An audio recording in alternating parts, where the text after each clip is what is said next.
La série En thérapie, pour moi, elle a un immense mérite, c'est qu'elle donne un visage à la psychanalyse.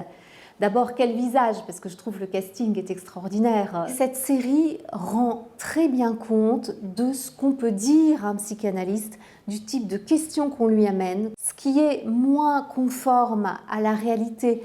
Donc pour moi, ce n'est pas une critique, parce qu'il y a forcément un passage à la fiction qui fait que c'est captivant, que c'est agréable à regarder. Ce ne serait pas supportable de regarder un long déroulé des 45 minutes de séance de psychanalyse où parfois il y a des temps morts, il y a des temps d'errance, de recherche.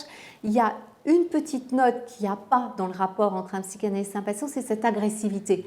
Dans les séances de psychanalyse, c'est beaucoup plus doux et il y a quelque chose de plus sacré parce que le patient ne prend pas le psychanalyste à partie comme ça, parce que le psychanalyste, c'est jamais ni son adversaire, ni même son interlocuteur, c'est son guide, son accompagnateur, son sherpa, son passeur.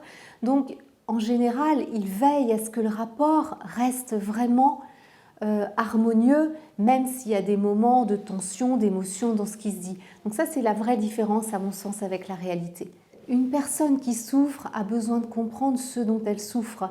Comment guérir d'une maladie invisible, puisque les maux de l'âme, c'est une maladie invisible, sans connaître le sens de ce dont on souffre.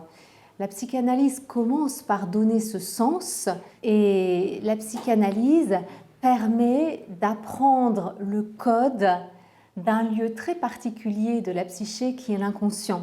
La psychanalyse s'adresse à tous ceux qui sentent que quelque chose ne va pas dans leur vie, qui ont essayé les différentes ressources du conscient, qui peuvent avoir essayé toutes sortes de manières de réfléchir, pourquoi pas des médicaments, et qui sentent que quelque chose qu'ils ne connaissent pas d'eux-mêmes les trouble.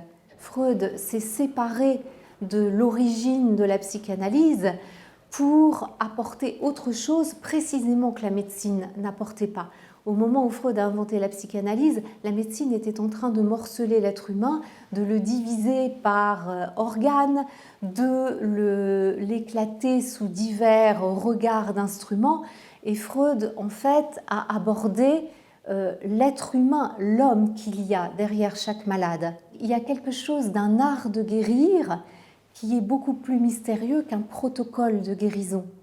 Et ça, pour ceux qui n'expérimentent pas la psychanalyse, c'est très difficile à saisir. On raconte une autre histoire de soi-même, une histoire qui n'est plus une histoire de maladie, mais une histoire de guérison.